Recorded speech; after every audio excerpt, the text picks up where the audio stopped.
The House of Drear, Chapter 19, Part 3. That was all then. Mr. Small left, carrying Pesty through the trees as carefully as old Pluto would have. Part way home he passed close to someone he could but barely see. There was a laugh, a deep, sharp sound in the pine boughs. It was Mayhew coming back. He didn't stop to speak, nor did Mr. Small. A half hour before, Thomas and Mayhew had gone through the trees all the way home. Thomas wouldn't have believed they could become friends so quickly. "You can learn a lot about acting in the month I'll be here," Mayhew had said. "You mean you will teach me?" "I can teach you a good amount if you think you really want to learn," Mayhew said. "I don't think I'd be much good at it," said Thomas. "But there's one thing I've seen you do that I'd like to learn." "What's that?" "How is it you can seem to flow out of doorways?" Thomas asked. "Like you were liquid spilling into the night. How do you do that, Mayhew?" Mayhew laughed. "I'll have to think about that one. Maybe I can break it down and show you." He laughed again, and they walked without speaking. "You know," Mayhew said suddenly, "I'm glad we did what we did tonight. Not so much scaring the Darrows. That was important, too, because now they know they can never fool with your father the way they did with mine. They'll fear your father in a way they never feared mine.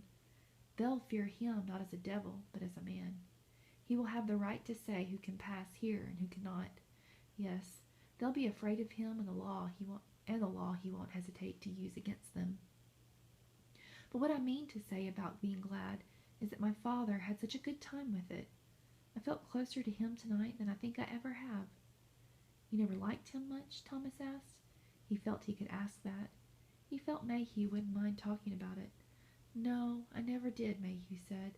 "It's hard for a boy growing up without his father, not even able to wish for him since he didn't like him to begin with. You like your father, though, don't you, Thomas?" "Sometimes I get angry with him," Thomas said. "He always has to figure out everything before I do. Like in the house when we were planning to scare the Darrows." Mayhew smiled. "Your father knew we were going to too much trouble to be scaring just plain people." "No," said Thomas. "He had a report from the Foundation about the whole history of the house, and from it he must have figured out that the third slave and you and your father and the Darrows were all mixed up together. But sure, I like him fine. He's pretty smart, you know. Folks always did say he had a powerful brain." Mayhew laughed softly. Then Thomas said, "Do you suppose I and that youngest Darrow, that Mac Darrow, do you think we could get to be friends?" "Oh, well," Mayhew said, "the Darrows aren't going to want him or Pesty fooling around here for a very long time. And you have to remember, Mackie's a Darrow after all. We did fool his brothers pretty bad. He has to live it down, too, you know. But give it time. Anger might die down by the change of a couple of seasons. Wait for the winter. You'll most likely run into Mackie here in these trees full of snow when you both are hunting rabbit." "It will take that long a time?" Thomas said.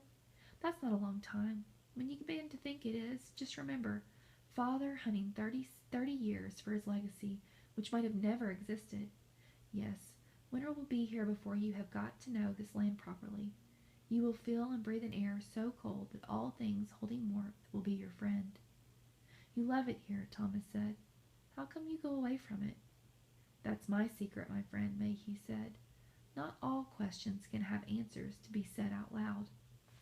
They had entered Thomas's house. Mrs. Small was asleep on the couch in the parlor. On the floor beside the couch was Thomas's baseball bat.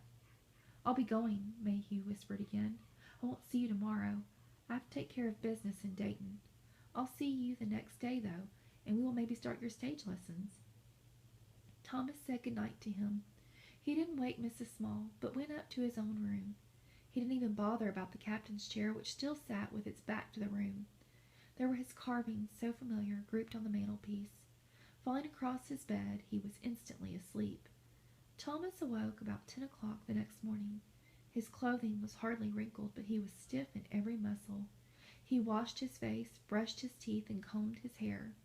Not bothering to change his shirt, he went quickly down the hall and down the stairs. He found his mother busy with the twins in the kitchen. She looked tired.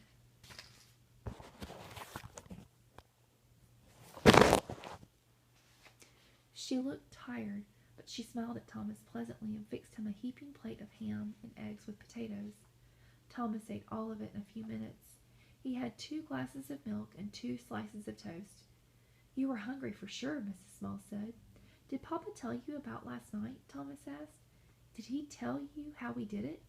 "He told me," she said. "I'm glad I wasn't there. I wouldn't have been able to go through with it. Every time I think of you lying out there for so long, and little Pesty on that big horse, I can't believe it."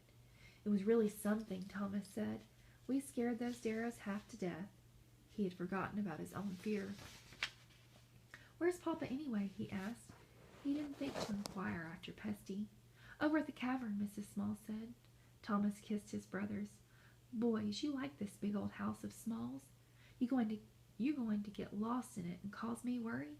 Maybe I'll take you hunting when winter snow falls. Would you like that?" The boys grinned happily at Thomas. "I'm going to see Papa," said Thomas to Mrs. Small.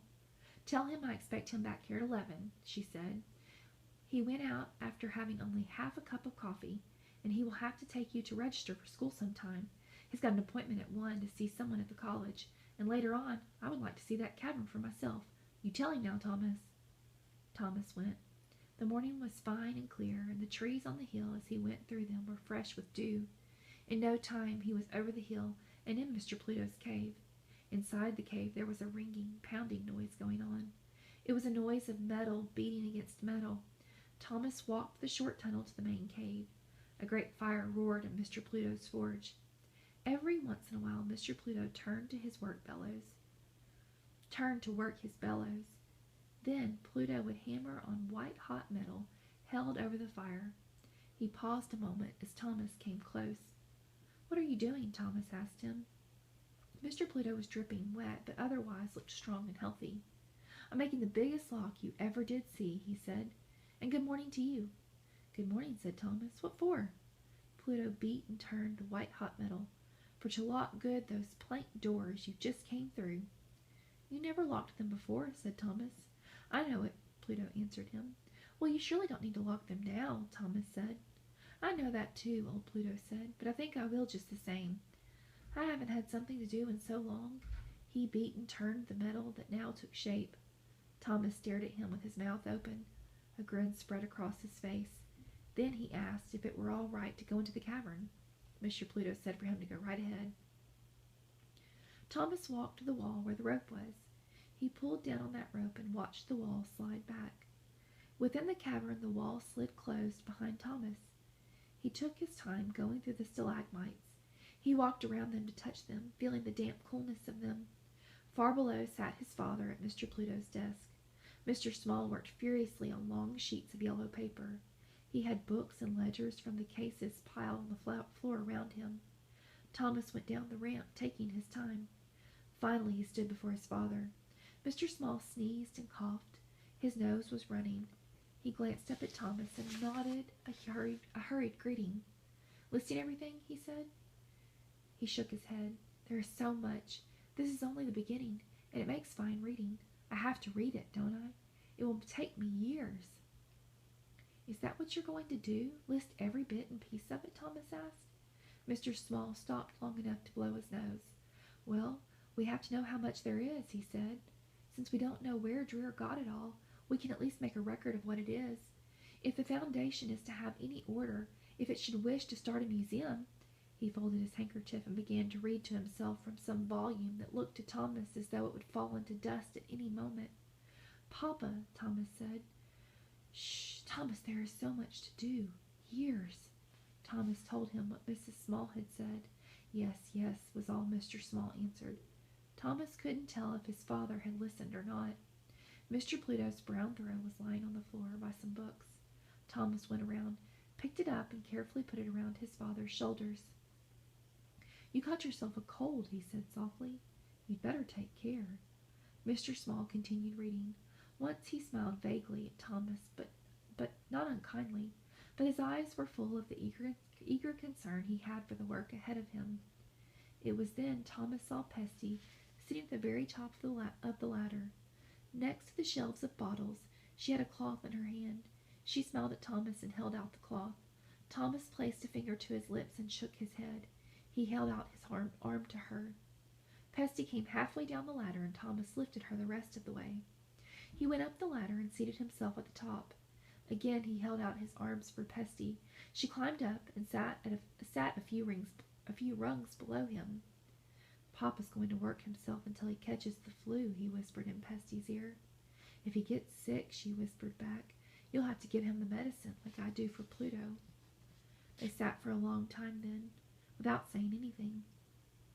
Pesty was content to sit with Thomas, and Thomas by now was used to having her around.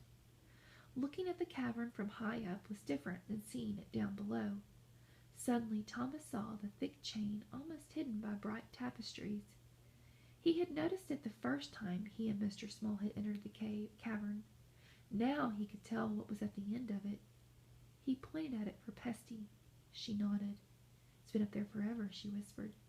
High up, the chain was looped on a thick hook projected from the ceiling. Hanging from the end of the chain was a black trunk. It was quite a large trunk, which bulged with something that would one day burst its seams. Thomas's curiosity aroused him, but then he leaned back. Slowly it came to him